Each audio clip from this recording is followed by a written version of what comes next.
Hello and welcome to your sneak peek preview of Revizto 5.16. I'm John Saint and I'm the Strategic Customer Manager here at Revizto, and I'll be talking you through all the updates and improvements that you'll see in this new version.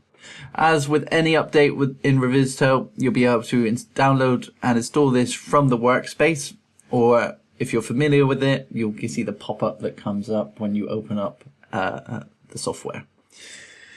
So, to kick us off, and for you that are familiar, would see that the project gallery has been redesigned. The indicators, the thumbnails that we have in here now are the same aspect ratio as the workspace.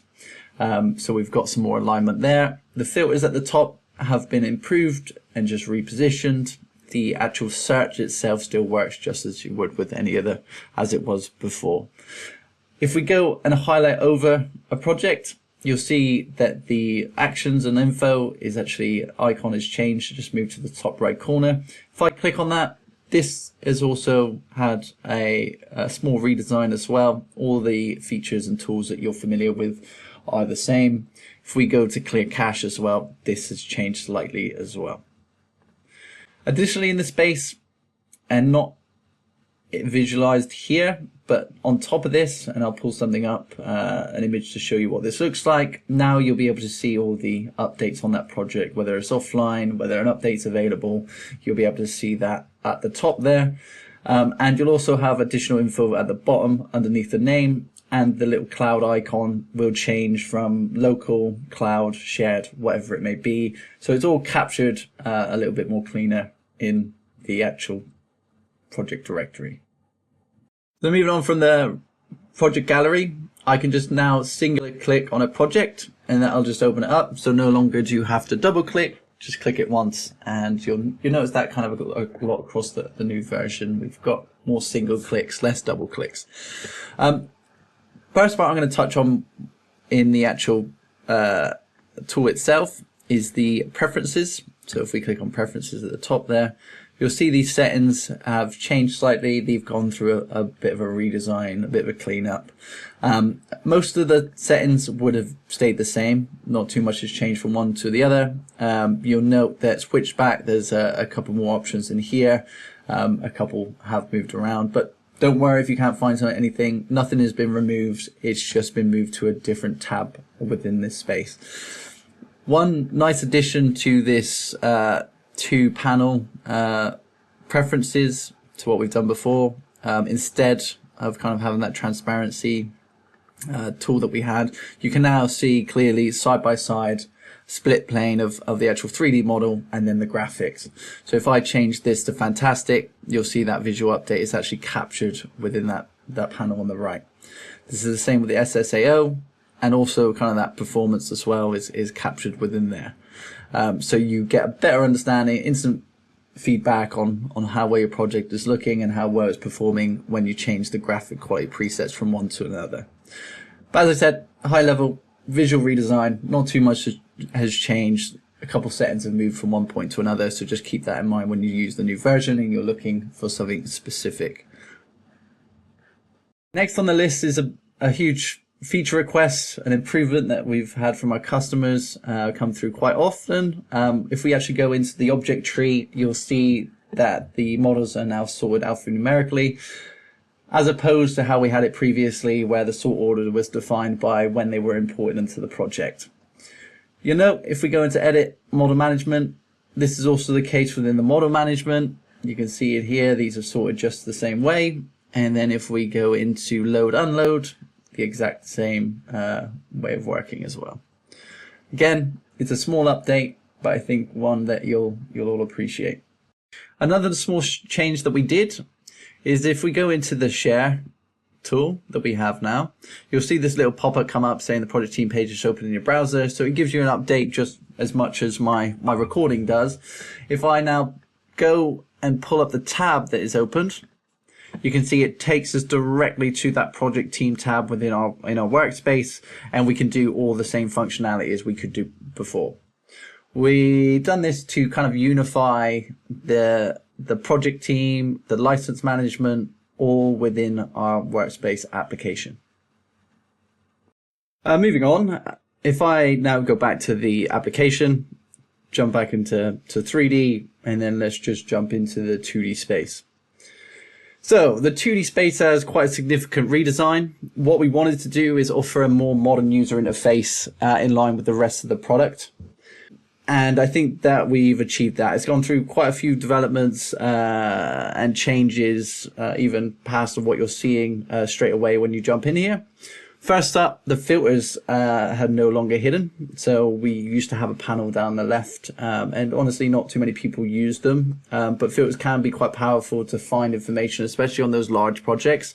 Now we can just choose a filter that we want to apply, even as source file name, the tags, the latest version. We can even add additional filters in here, whether the scale, sheet group, all that information that is coming through from your sheet parameters. So just worth noting on that, that is to do with the parameters that are coming through with your sheets. So you want to try to standardize those as much as possible so you can get consistent filters that can be used. Photo panel has now changed. It's no longer more like this that you see in the middle. It's now on the left side, and this can be used for navigation, and we can jump through photo to photo really easily and quickly access the information we're looking for. The blue text in each of these are single clicks, so I just click on that. I don't have to go through the photo panel on the left. If I was more comfortable with the previous version, I can just click on it and it's going to jump through. The blue text again, if I select on that, it's just going to jump to that sheet as well. So as I said previously, that single click is going to be kind of used across Revizto a bit more, so you no longer have to double click to enter a folder or a document. Right click, if I click on right click here, I can choose what I want to do with these. As you previously remember, we had a lot of this function sitting at the top. Now what we do is have the right click, we have a context menu, and I can go in, add a new folder, export to PDF, XList to Excel. If I select multiple, that'll do the same thing as well. Obviously the rename function there is grayed out because you can't rename more than one at that time. This also happens on folder level as well. So if I go back to a folder, I can right click here, export to PDF, and that's going to export all those drawings within that folder. If we look at some of that additional information that we've got within that folder list as well, you'll see that we've added the total issues and my issues to this to the columns. I can now holistically see, let's say I've got a package for drawings, or if I've got a discipline like you can see in this one, I can see how many issues are still outstanding on that drawing package. So you can get an overview without having to jump into every single drawing. You can now just see this on a folder level. So I can also, something that's not changed too much is the search. So if I just search now, it's just going to search for, let's just do that. It's going to search for every single second within every single folder because I've selected that top level. If I go into the architecture, type second here, you can see we've got less drawings because it's pulling directly from the folder. So you can be a bit more specific on the information you're looking for. Search sheet contents still works just the same way as this search. So if you search for contents within this drawing, it'll find it within that folder. If I don't want to sort, I can also leverage the columns that we have at the top there. So I can select the column header, so I can actually go to the total issues, and that's going to sort those drawings by that column, my issues, sheet title, number. I can now do that within the 2D space. In these drawings as well, you'll probably see a new icon has popped up, so I can actually go into the overlays and sort by those. So we now have identifiers of whether a sheet overlay has been set up or whether it hasn't. So if I scroll down, whether there's not an icon, that means a sheet overlay has not been set up. Learn about this project, that makes sense. There's two different types of icons with those sheet overlays. So you have the singular, open 3D overlay, and this will identify that there's multiple sheet overlays on there. If I select on the individual, jump on there, and that's just going to take me straight there because there's only one set up. It's going to layer the 2D drawing on that 3D space.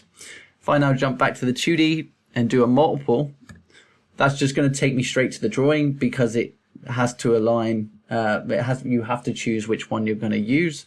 So I'm going to use this one in this case, and you can see that alignment has been set up. Not the perfect example for this specific drawing, but yeah, you can see how that works. If I go back to the 2D, a couple of the changes we have in here. If I now go into the info tab, which is now a new icon that's changed, click info, there hasn't been a huge amount of changes in here, but what you can do is hit copy all. And what that's going to do is copy the clipboard at the top there. And what that's going to say is that it's copying all this information that's part of these details that you can now paste somewhere else if you wanted to communicate this to someone else in an email or whatever it may be. To identify this drawing and you didn't just want the title, the date, you can now just copy all, and this actually formats it nicely, and then you can actually push this through a different communication channel. Additionally, in the info tab, you now have a bit more context to those versions as well. So I can select a previous version. I can actually see the date, time, and author of this. And just as before, I can hit restore as I need to.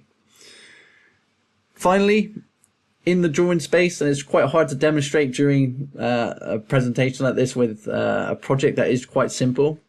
But for you that have quite complex projects, they have a lot of sheets, and even those sheets are quite complex. We've improved the performance overall of our drawing management, drawing processing.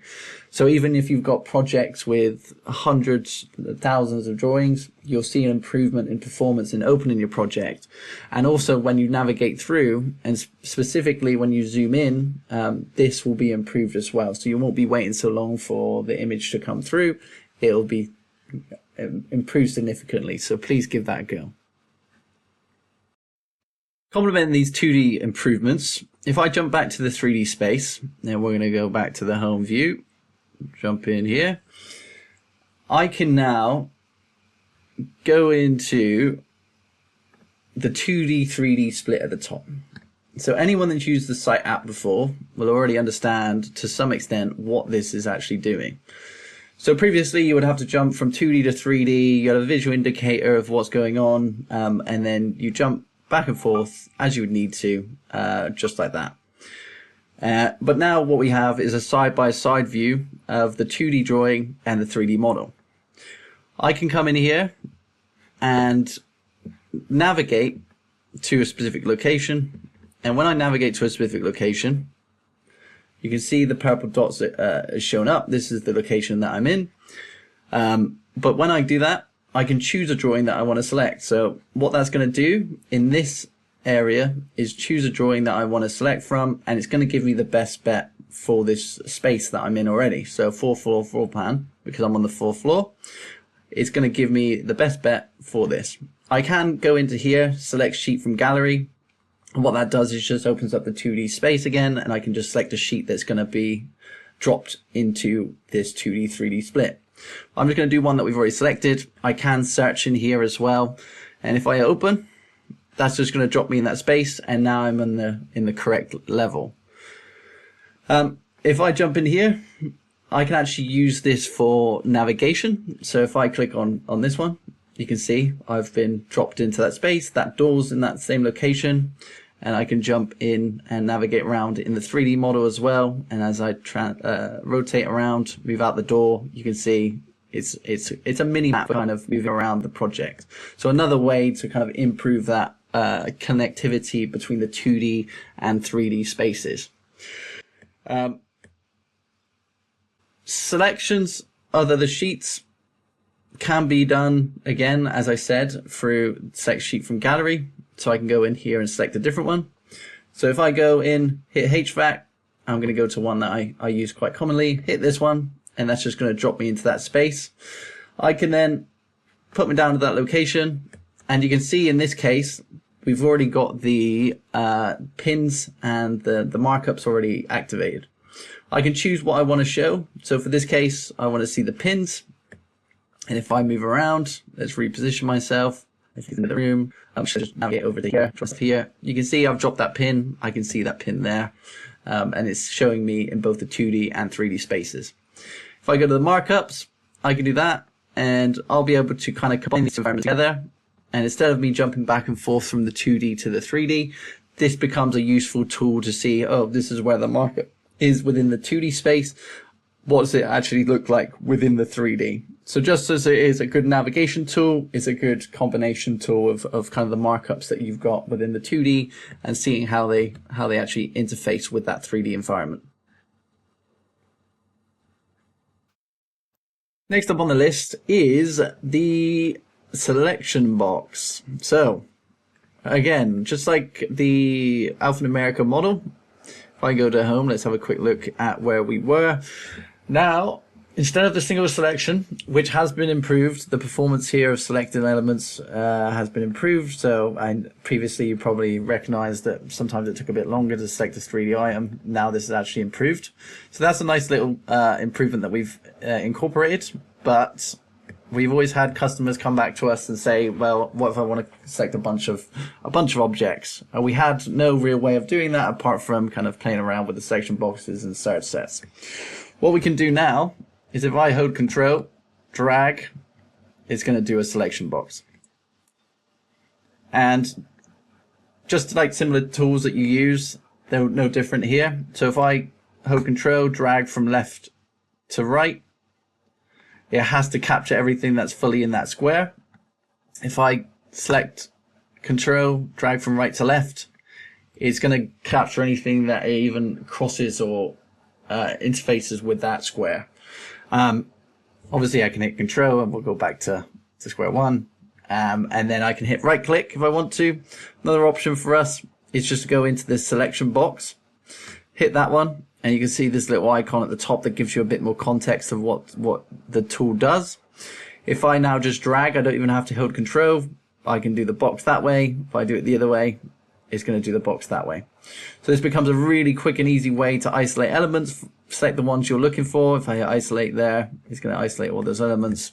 I can then keep using this tool if I want to be more specific on what I want to isolate. Let's isolate that one, isolate that out. And then we'll talk about the isolate tools in a second and how they've improved. But I'm just going to hit override, and you can see how these have this has now selected those elements in that space. That moves us on nicely to that isolate functionality that you just saw. So I'm going to hit back home, and I'm going to quickly open up the object tree that we have. So previously we had isolate, we'd isolate one item, and then when we isolate, that was it. We'd have one thing isolated. You couldn't layer isolates on top of each other. You would have to go back through and hide everything and just unhide everything else and do it that way. Now what we have is if I go through and click on another item, I can right click and then hit isolate again, and then I have these three options. So first one is your override. That's your typical replace the last isolate that we did with this isolate that we've just done. Add is where we just add them on top of each other. So if I wanted to add additional elements, this kind of reminds me of how we use our search set. So add is kind of just building upon what we've already created. Override is kind of reducing that down to the existing. Then we've got intersect. So this is the one that's might take a little bit of time to get used to. So intersect is looking for elements that are in the first isolate and then the second isolate at the same time. So this works more for search sets. So if I use intersect here, it's only going to identify that one element because it is still part of it. But if I've got search sets for mechanical, but then I isolate a search set for pipes, it's only going to find those pipes within that mechanical model. So that's how override intersect works. So play around with that.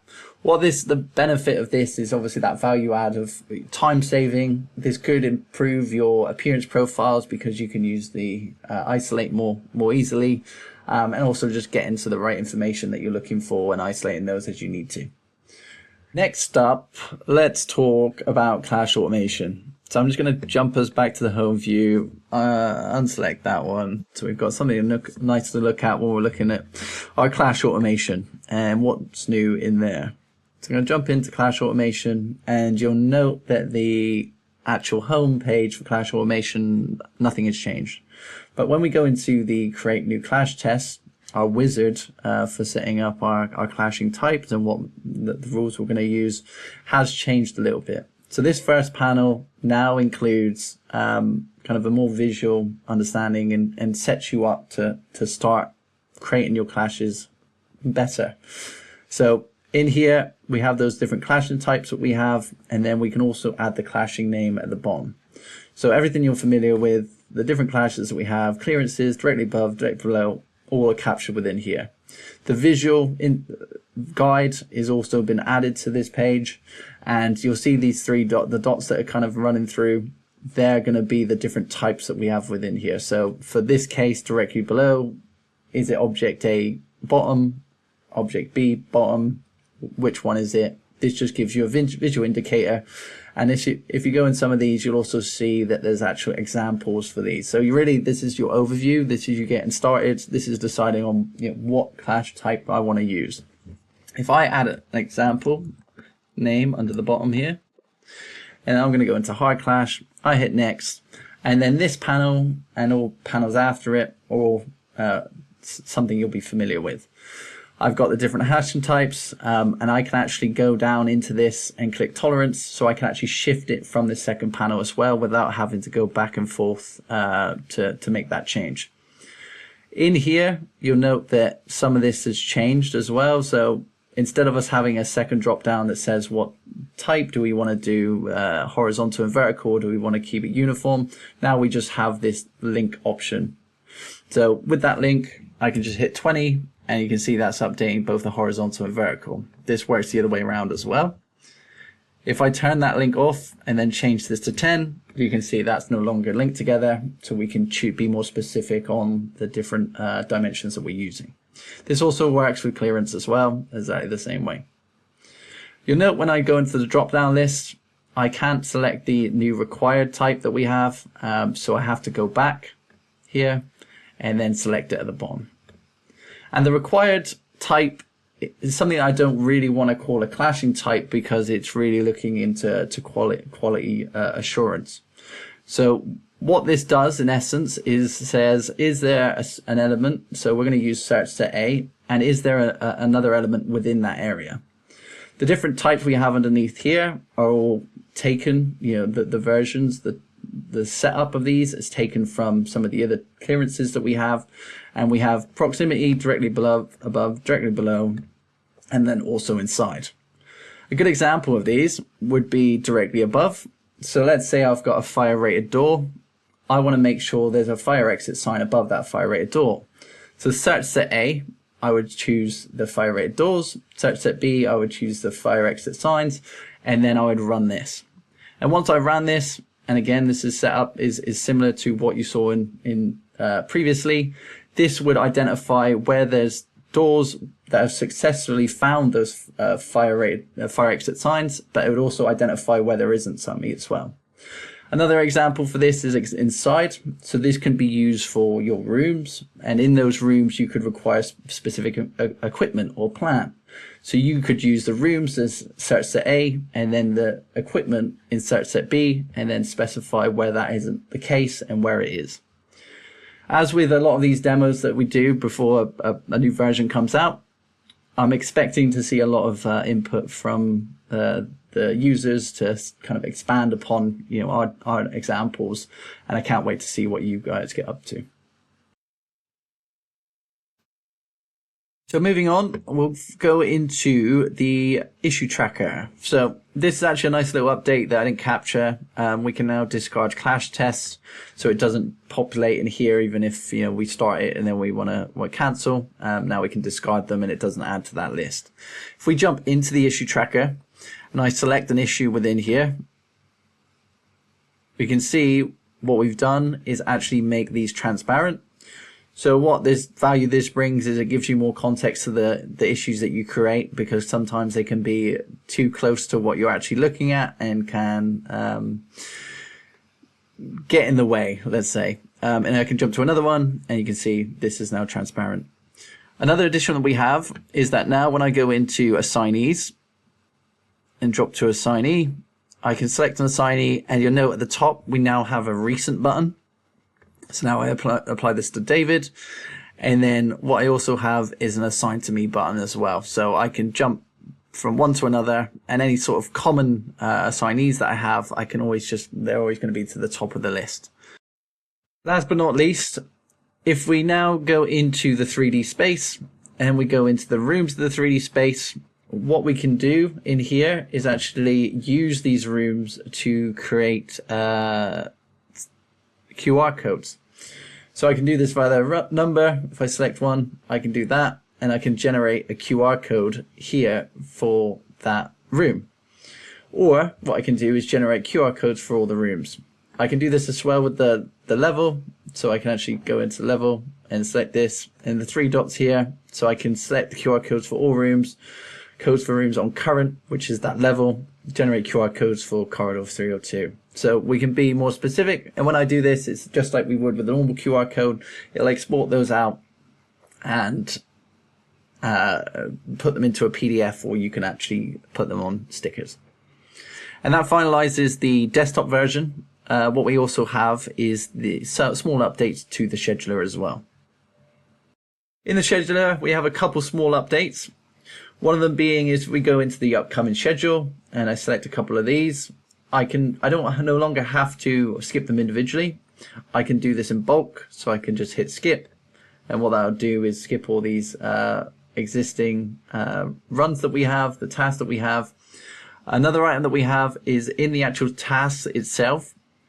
If we select on one of these, we've got some more information and more options that we do within our scheduler. So if I go down to advanced options, I can choose to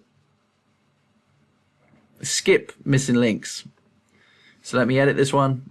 You can see here we've got the option to skip missing links, or we can skip missing links with set status to partially failed, or do not publish and set status to failed.